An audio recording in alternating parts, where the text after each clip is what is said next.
PG welcome see you in PG point. तो देखिए आज के वीडियो में हम लोग क्या बात करेंगे, सामाजिक तथा सांस्कृतिक परिवर्तन एवं शिक्षा की। सबसे पहले आपको ये बता दें कि यदि आपको क्लास की इन्हीं क्लासेस की पीडीएफ चाहिए तो रोज रात से 8 बजे इन क्लासेस की पीडीएफ आपको टेलीग्राम पर भेज दी जाती है। टेलीग्राम का लिंक आपको description box, comment section, about section से भी मिल जाएगा। तो जैसे कि ये पता है कि आज क्या है बताओ, तो बाल दिवस है ना। Happy children's day to you all. और ईश्वर से मेरी आप सभी के लिए यानी हम सभी के लिए यही प्रार्थना है कि जल्द ही यानी कि अगले ही साल, अगले इन्हीं 2 सालों में आप भी शिक्षक के रूप में यह चिल्ड्रंस डे सेलिब्रेट कर रहे हो। यानी कि शिक्षक के रूप में बाल दिवस जब आप सेलिब्रेट करेंगे तो असली सफलता उसी दिन मानी जाएगी, यानी हमारा चैनल को बनाना भी सफल हो जाएगा। ठीक है, इसी के साथ आइए शुरू करते हैं अपनी आज की क्लास। सबसे पहले हम लोग जानेंगे सामाजिक परिवर्तन का अर्थ एवं परिभाषाएं। देखो, सामाजिक परिवर्तन 2 शब्दों के मेल से बना हुआ। पहला सामाजिक यानी समाज, और दूसरा परिवर्तन यानी इस समाज में होने वाले परिवर्तन। मूल तरीके से जो चीज़ें हैं और अब वो चीज़ें कैसे संचालित हो रही हैं, इन दौरान जो जो परिवर्तन है उसको हम लोग क्या कहेंगे, सामाजिक परिवर्तन। अब यही परिभाषाएं आप सर जॉन्स के अनुसार देखिए तो सामाजिक परिवर्तन वह शब्द है जो सामाजिक प्रक्रियाओं तथा सामाजिक संगठन के किसी अंग में अंतर अथवा रूपांतरण को वर्णन करने के लिए प्रयोग किया जाता है। जॉनसन के अनुसार, जॉन ड्यूबी के अनुसार यदि देखेंगे तो सामाजिक परिवर्तन एक ऐसा शब्द है जो सामाजिक प्रक्रिया, सामाजिक प्रतिमानों, सामाजिक अंतःक्रिया या सामाजिक संगठन में किसी पहलू में होने वाले अंतर अथवा फेर हेतु प्रयुक्त होते हैं। और किंग्सले के अनुसार यदि बात करें तो सामाजिक संरचना तथा उसके कार्यों में होने वाले परिवर्तन को क्या कहते हैं, सामाजिक परिवर्तन कहते हैं। ठीक है, तो ये सब अब देखो सामाजिक परिवर्तन की प्रकृति कैसी है, नेचर कैसा होना चाहिए। तो यदि ब्राउन के अनुसार बात की जाए तो देखो अलग अलग साइकोलॉजिस्ट के हिसाब से चीज़ें अलग अलग होती हैं। आपको यहाँ पे इस वाले पेपर में यही सबसे ज़रूरी बातें याद रखनी है कि किस साइंटिस्ट ने इस बात को किस तरीके से डिफाइन किया। पढ़ना आपको यहाँ पे क्या है बताओ, परिवर्तन के विषय, सामाजिक परिवर्तन के विषय में। लेकिन सामाजिक परिवर्तन को भी 10 लोग अपने अपने अनुसार बता रहे हैं, है ना। तो आपको उन्हीं 10 लोगों के अनुसार ही पढ़ना होगा है ना। अब देखो ब्राउन के अनुसार सामाजिक परिवर्तन तथा सांस्कृतिक परिवर्तन में कोई अंतर नहीं है। उसका विश्वास है कि सांस्कृतिक परिवर्तन सामाजिक परिवर्तन का ही एक महत्वपूर्ण अंश है। यदि चौपेन के अनुसार बात की जाए तो वे परिवर्तन जो भौतिक संस्कृति यानी मटेरियल कल्चर से संबंधित हो, वे परिवर्तन जो भौतिक अभौतिक संस्कृति यानी नॉन मटेरियल कल्चर से संबंधित हो, वे परिवर्तन जो संयुक्त संस्कृति यानी कॉम्पोजिट कल्चर से संबंधित हो, है ना। सेम अब यही बात कोई स्पेंसर, लिस्टर, थॉम्स इन्होंने बताई अपने अनुसार। तो जब ये आप पीडीएफ डाउनलोड कर लीजिएगा टेलीग्राम से, उसमें पढ़ लीजिएगा, है ना, क्योंकि इसमें कुछ खास नहीं है। अब देखो सामाजिक परिवर्तन के सिद्धांत या प्रतिमान की बात की जाए, देखो आज आपको मैं एक बात बता दूं कि मैं पीडीएफ में हर एक चीज़ क्यों इन्वॉल्व कर लेती हूँ। क्यों? क्योंकि देखो मैं 4 पेजेस की पीडीएफ ले आऊँ, हेडिंग्स की और जो इंपॉर्टेंट है उसकी, मैं ये बहुत आसानी से कर सकती हूँ और इसमें कम समय लगेगा, हमको कम मेहनत पड़ेगी। सोचो, है ना, इतनी बड़ी पीडीएफ नहीं बनानी पड़ेगी, ये सब नहीं करना पड़ेगा। ठीक, लेकिन मैं ये नहीं सोचती हूँ कि आपका लॉस हो। मैंने क्या किया, पूरे चैप्टर की पीडीएफ बनाई और यहाँ पे जो भी इंपॉर्टेंट नहीं होगा मैं वो पार्ट स्किप कर दूंगी। लेकिन जब ये पीडीएफ आपके पास पहुँचेगी टेलीग्राम के थ्रू, ठीक, तो आप जब इस पीडीएफ को पढ़ेंगे तो आप उन चीज़ों को भी पढ़ेंगे जो मैंने स्किप कर दिया है ना। अगर मैं उस चीज़ों को पीडीएफ में ना लाऊं, पीडीएफ के में ना लाऊं, सिर्फ 4 पेज की पीडीएफ बना दें आपके लिए, तो क्या ये चीज़ें आप पढ़ पाएंगे डीपली? नहीं ना। तो बस इसीलिए इसको हम पीडीएफ में हर एक पेज को मेंशन कर देते हैं, जिसमें कि आप सब कुछ पढ़ लें जब पीडीएफ से पढ़ें। ठीक, अब देखो रेखीय सिद्धांत की यदि बात की जाए तो जो सामाजिक परिवर्तन है ना, वो एक ऐसे ग्राफ में तो चल रहा है लेकिन वो लीनियर तरीके से भी चल रहा है। ठीक, कहने का तात्पर्य ये है कि कॉम्टे ने सामाजिक परिवर्तन को बौद्धिक विकास का परिणाम बताया और बौद्धिक विकास की 3 अवस्थाएं बताई, धार्मिक, तात्विक और वैज्ञानिक अवस्था बताई। ठीक, चक्रीय एक सिद्धांत होता है। देखो चक्रीय सिद्धांत आप ऐसे समझ लो, जैसे सूर्य निकला, दिन हुआ, ठीक, मॉर्निंग हुई, फिर क्या हुआ, आफ्टरनून हुआ, गुड नून हुआ, फिर उसके बाद में क्या हुई, आपकी इवनिंग हुई। इवनिंग के बाद में क्या होता है, चंदा मामा निकलते हैं, सूर्य ढल जाता है और क्या हो जाती है, नाइट हो जाती है। तो ये एक चक्रीय परिवर्तन हुआ कि नहीं हुआ, मतलब चेंज हुआ, लेकिन कैसे हुआ, लीनियर ना होकर के सर्कुलर हुआ। ठीक, इतनी बात समझ में आई। अब देखो नेक्स्ट पॉइंट, प्राविधिक सिद्धांत क्या है, टेक्नोलॉजिकल चेंजमेंट, उतार चढ़ाव का परिवर्तन। उतार चढ़ाव का परिवर्तन मतलब कभी कभी ग्राफ ऊपर जा रहा है, कभी ग्राफ नीचे जा रहा है, ठीक। ऐसा चेंजमेंट जो होता है उसे उतार चढ़ाव का परिवर्तन कहते हैं। अब सामाजिक परिवर्तन के कुछ कारक हैं, कैसे कारक हैं तो आइए जानते हैं। जैसे प्राकृतिक या भौतिक कारक की यदि बात की जाए तो देखो कैसे ऐसे बदलाव कैसे आ जाता है। जैसे मान लीजिए कि कोई एक एरिया है, बहुत विकसित बढ़िया डेवलप्ड एरिया है, और यहाँ पे क्या हुआ, अचानक से बाढ़ आ गई, सुनामी आ गई, तो ये सब क्या हुआ, सब एरिया बह गया, बिल्डिंगें गिर गई, है ना, जो था सब नुकसान हो गया। अब उसके बाद में ये भूमि कैसी होगी, बंजर हो गई। फिर से इसमें निर्माण किया जाएगा। अब जब फिर से निर्माण किया जाएगा तो पहले जैसा तो होगा नहीं, या तो पहले से बेहतर होगा या तो पहले से बेकार हो सकता है। तो ये क्या हुआ, एक तरीके का परिवर्तन ही तो हुआ, लेकिन इसको हम लोग किस परिवर्तन का नाम देंगे, तो सामाजिक किसका नाम देंगे, तो प्राकृतिक या भौतिक परिवर्तन का नाम देंगे। क्यों, क्योंकि ये फिजिकल फैक्टर्स के द्वारा हुआ। अब यदि बायोलॉजिकल फैक्टर्स की बात की जाए तो देखो इसमें बायोलॉजिकल फैक्टर्स में क्या होता है कि जो स्त्री पुरुष होते हैं ना, जैसे कि मान लो कहीं कहीं पे स्त्री और पुरुष की वृद्धि का समाज अलग है, या मतलब कह सकते हैं जन्म की दर अलग है, मृत्यु की दर अलग है ना, लिंग अनुपात अलग अलग है, हर एक कंट्री का अलग सीन होता है। तो ये सब आपके बायोलॉजिकल फैक्टर्स होते हैं। ये किस पे डिपेंड करते हैं, माता या पिता पे डिपेंड करते हैं। एक आदमी क्या होता है 4 शादियां कर ले तो उसके बच्चे ज़्यादा हो जाएंगे। मतलब कहने का तात्पर्य ये है कि ये सब क्या है, बायोलॉजिकल फैक्टर है। फिर देखो जनसंख्यात्मक कारक की बात करें यदि डेमोग्राफिक फैक्टर्स की, तो इसमें क्या होता है, विभिन्न वर्गों में प्रजनन क्षमता, आयु समूह, जनसंख्या का प्रादेशिक वितरण, प्रजातीय मिश्रण, नगर और ग्रामों में जनसंख्या का अनुपात, उत्प्रवास या अप्रवास जैसी चीज़ें आती हैं। फिर नेक्स्ट पॉइंट देखो प्राद्योगिक कारण यानी टेक्नोलॉजिकल फैक्टर्स, फिर cultural factors, economic factors, psychological factors की यदि बात करें तो देखो ये थोड़ा सा इंपॉर्टेंट है, ये पढ़ा देते हैं आपको, ये थोड़ा न्यू है।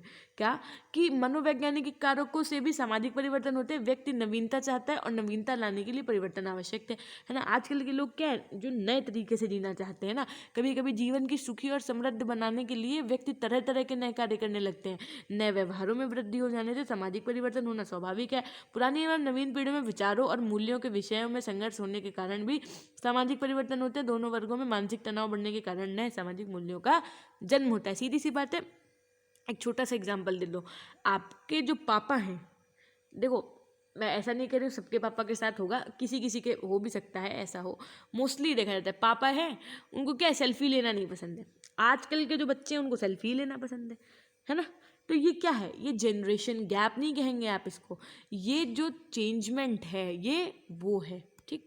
अब सामाजिक यानी कि शिक्षा सामाजिक परिवर्तन के साधन के रूप में, जो शिक्षा है वो सामाजिक परिवर्तन से गहरा संबंध रखती है। देखो कैसे, ये एक दूसरे के प्रोपोर्शनल होते हैं, यानी कि पूरक होते हैं। कैसे होते हैं, अब देखो एक बात बताओ, ये जब अगर कोई एजुकेटेड इंसान है, ठीक, तो जहाँ पे डेवलप्ड नहीं है समाज में, तो ये क्या होगा, जो एजुकेटेड पर्सन्स होंगे वो कहेंगे नहीं ये योजना इस प्रकार से हो, ये काम ऐसे नहीं ऐसे हो, तो वहाँ पे क्या होगा, ज़्यादा परिवर्तन होगा। अब पता चले कोई पढ़ा लिखा नहीं है, ठीक है जैसे चल रहा चलन दो, बोलते नहीं है ठीक है चलन दो, तो ये चीज़ें तब नहीं होंगी यदि समाज में पढ़ा लिखा समाज होगा। शिक्षा सामाजिक परिवर्तन का परिणाम है। क्या है, जब कोई, अब देखो समाज में जब कोई परिवर्तन आता है तो यदि आप उसके पीछे की बात करें तो उसके पीछे कारक क्या है, उसके पीछे का फैक्टर क्या है, एजुकेशन। कैसे, एजुकेटेड आदमी या एजुकेशन ही एक ऐसा फैक्टर है, एक ऐसा टूल है जो इस समाज में परिवर्तन लाता है। अब शिक्षा सामाजिक परिवर्तन के अभिकर्ता के रूप में, शिक्षा जो है आपकी यानी एजुकेशन जो है वो क्या है, एक एजेंट की तरह से काम करता है। कैसे, एजेंट की तरीके से काम कर रहा है ना। सामाजिक परिवर्तन के अनुगामी शिक्षा, सामाजिक परिवर्तन के शिक्षा, ये आप ना ये वाला पॉइंट जो है ये पीडीएफ से पढ़ लीजिएगा। अब देखो सामाजिक बनाम सांस्कृतिक परिवर्तन, मैकाइवर एवं पेज के अनुसार, फिचर के अनुसार, किंग्सले के अनुसार, तो ये सब चीज़ें आप पढ़ लीजिएगा क्योंकि ये आपको वहाँ से देख के लिखनी ही पड़ेंगी। अब जरा बात कर लेते हैं सामाजिक परिवर्तन और सांस्कृतिक परिवर्तन में अंतर क्या है। किस आधार पर, सबसे पहले बात करेंगे क्षेत्र के आधार पर। तो देखो सामाजिक परिवर्तन का केवल सामाजिक संबंधों तक सीमित है ना, और जो सांस्कृतिक परिवर्तन की अपेक्षा इसका क्षेत्र क्या है, संकुचित है। किसका, सामाजिक परिवर्तन संकुचित है। अब जो सांस्कृतिक परिवर्तन है वो किसके क्षेत्र कला विज्ञान साहित्य में होने वाले परिवर्तन तक विस्तृत है। विषय वस्तु की यदि बात करें तो सामाजिक परिवर्तन समाज में होने वाले परिवर्तन का नाम है, सांस्कृतिक परिवर्तन संस्कृति के तत्वों रीति रिवाज प्रथाओं आदि में होने वाले परिवर्तन का नाम है। यदि व्यापकता के रूप में बात की जाए तो सामाजिक परिवर्तन से अभिप्राय केवल उन परिवर्तनों से है जो समाज के ढांचे व कार्यों में होते हैं। संस्कृति शब्द समाज समाज से अधिक व्यापक है। किसी भी परिवर्तन को सांस्कृतिक परिवर्तन कहा जा सकता है यदि उसे जीवन के तरीके से ढंग बदल जाए तो व्यक्ति के शारीरिक, मानसिक, सामाजिक होता है। अब जरा एक बहुत छोटी सी बात बताते हैं आपको, एक उदाहरण देते हैं। मेरी एक दीदी है जो अमेरिका में है, जॉब कर रही है ना, शादीशुदा है। तो आप लोगों ने सबके यहाँ बरगदाही पूजा होती है, सुना है? हाँ, वो तो सुना जरूर होगा। और कुछ लोग जो है वो सेलिब्रेट भी करती होंगे अपनी क्लास से, वट वृक्ष की पूजा जिसे आप कहते हैं, है ना। तो क्या हुआ, उसमें क्या होता है, वट वृक्ष की ही पूजा होती है ना, लंबी आयु के लिए पूजा की जाती है ना। अब वहाँ पे अमेरिका में ना तो उनको बरगद का पेड़ मिला, ना बरगद की डाल मिली, तो क्या वो ओक ट्री की तो पूजा करती नहीं वहाँ पे। तो उन्होंने क्या किया, फ़ोन में बरगद के पेड़ की फ़ोटो निकाली और उसी को पूज दिया। क्यों? क्योंकि उनके पास वहाँ पे फ़ोटो भी नहीं थी, है ना, कि फोल्डर की जैसे मड़ी हुई फ़ोटोज़ फ्रेम होते हैं वैसा भी कुछ नहीं था। तो ये क्या हुआ, एक तरीके से रीति रिवाज में अंतर ही तो किया उन्होंने। भाई रिचुअल्स, जो फेस्टिवल सेलिब्रेट करने का तरीका है उसमें चेंजमेंट ही तो किया। क्या होता है, अब सोचो उनका लहंगा इतना भारी, लहंगा तो लेके जाएंगे नहीं, जबकि ये वाली पूजा जो होती है वो हम लोगों क्या लहंगे में की जाती है। तो क्या हुआ, उन्होंने वो पूजा क्या कि मायके की साड़ी पहन के कर लो पूजा। तो ये भी क्या है, सांस्कृतिक परिवर्तन ही तो है। जो आपके रिचुअल्स हैं उनमें चेंजमेंट ही तो किया गया। ठीक, तो ये होते हैं आपके कुछ सांस्कृतिक परिवर्तन। अब देखो, सामाजिक एवं सांस्कृतिक परिवर्तन में संबंध कैसे, सबसे पहले बहुत घनिष्ठ संबंध है। क्यों? जब सामाजिक परिवर्तन, देखो सामाजिक परिवर्तन तभी संभव है जब शिक्षा है, शिक्षा के बिना सामाजिक परिवर्तन संभव नहीं है। ठीक, अब इनको एक इस तरीके से कह सकते हैं, क्या कह सकते हैं, कि जो शिक्षा है वो बीज भी है और फल भी है। कैसे है कि समाज में जो परिवर्तन हो रहा है, कैसे, एक बालक है, ठीक, ये जो छोटू सा बच्चा है ये क्या है, इस समाज के लिए बीज है। और जो मनुष्य हैं जैसे कि डॉक्टर, इंजीनियर, है ना, टेक्नोलॉजिकल में देखो तो बहुत सारी फील्ड्स में हैं, सॉफ्टवेयर इंजीनियर हैं, है ना, अलग अलग तरीके के इंजीनियर हैं। तो ये सब लोग जो हैं वो एक समाज में नया परिवर्तन ही तो ला रहे हैं। तो वो कैसे ला रहे हैं, कैसे ला रहे हैं, एजुकेशन जब उन्हें अच्छी मिलती है तभी तो वो आज कुछ नया कर पा रहे थे। जिन रोग का इलाज नहीं संभव था उन रोग का इलाज संभव है। अच्छा, एक एग्जांपल ये सोच लो आप, पहले एक वॉशिंग मशीन, देखो एक एग्जांपल लेते हैं, मान लो ये एक पहले वॉशिंग मशीन आती थी, इसमें सिर्फ आप कपड़े धुल सकते थे।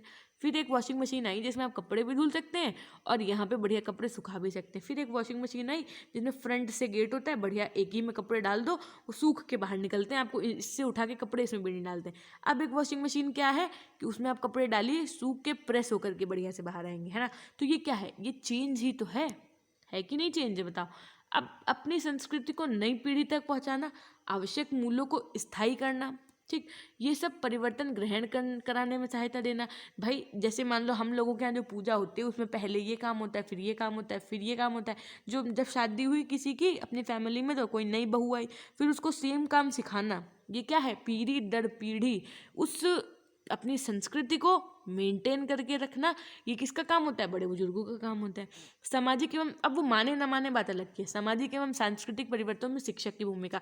अब भाई है हमारे इस देश के भावी शिक्षकों की बात। सो आप भावी शिक्षक हैं इस देश के, हैं कि नहीं, बोलो यस मैम। तो अब आपको ये पॉइंट्स तो बहुत इंपॉर्टेंट तरीके से पढ़ने, बस ये लास्ट पॉइंट से पढ़ के छुट्टी करेंगे फटाफट से।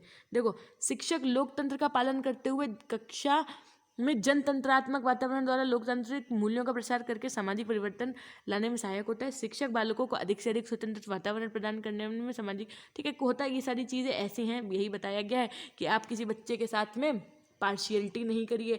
पता चले उसने आपको बोल दिया you are my favourite ma'am, yes sir, तो आप बढ़िया से उसको और ज़्यादा प्यार करने लगे। एक बच्चे ने एक दूसरे टीचर से कहा कि अरे यार वो मैम जो, या वो सर मैम है ना, या मैम वो सर है ना, वो क्लास में पीरियड लगता है उसके 10 मिनट बाद तो क्लास में आते हैं, फिर बातें करते हैं, पढ़ाते नहीं है। हमारे लोगों का कोर्स पीछे छूट गया तो पता चले उन सर ने आपसे कह दिया क्यों सर आप कोर्स नहीं कंप्लीट है क्या आपका उस क्लास में, तो आपको लग गया बुरा और उस बच्चे के प्रति आपने जो है क्या किया, उसकी कुटाई शुरू की किसी न किसी बात को लेकर के। तो ये सब नहीं करना है आपको, है ना। अब देखो, शिक्षक बालकों को ऐसी गतिविधियां कराए जिससे उसमें सामाजिक क्या हो, सामाजिक तरीके से उसमें विकसित हो, बच्चे की सोच में अंतर आए, है ना, और कुछ ऐसी डेवलपमेंट्स कराया जाए यानी जिनसे अंधविश्वास और ये सारी चीज़ें शिक्षकों के अंदर नहीं होनी चाहिए, तभी वो चीज़ें बालक के अंदर भी नहीं होंगी। ये थी हमारी आज की क्लास। इसकी पीडीएफ के लिए आप हमारे टेलीग्राम ग्रुप से जुड़ सकते हैं पीजी पॉइंट से, जिसका लिंक आपको डिस्क्रिप्शन बॉक्स और कमेंट सेक्शन में मिल जाएगा। हमारी आज आपसे सिर्फ एक हम्बल रिक्वेस्ट यही है, सुनो गौर से। क्या पहली रिक्वेस्ट ये है कि आपकी क्लास एक मैराथन होगी आज शाम को। कौन सी? 5 बजे वाली। क्यों? क्योंकि आज है चिल्ड्रंस डे, है ना। तो हम चाहते हैं कि, और ये इस चैनल की मेरी पहली मैराथन होने वाली है, तो हम चाहते हैं कि आपका साथ, आपका विकास रहे हमारे साथ में। तो खा पी के, जिनको खाना बनाना है खाना वाना बना के रख के, और अपने हस्बैंड, सासू माँ या मम्मा पापा, जिनको जिनको आपको बताना है कि आज आप हमसे 1.5-2 घंटे नहीं बोलिएगा, आज हमको पढ़ना है, आज हमारी children's day special marathon class है।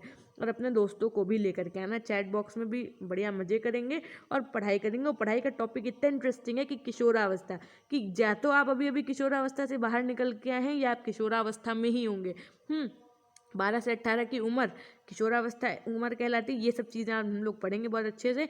तो मुझे आशा ही नहीं अभी तो विश्वास है कि आप सब अपनी मंडली के साथ शाम 5 बजे आमंत्रित हैं, ज़रूर आइएगा, ठीक है।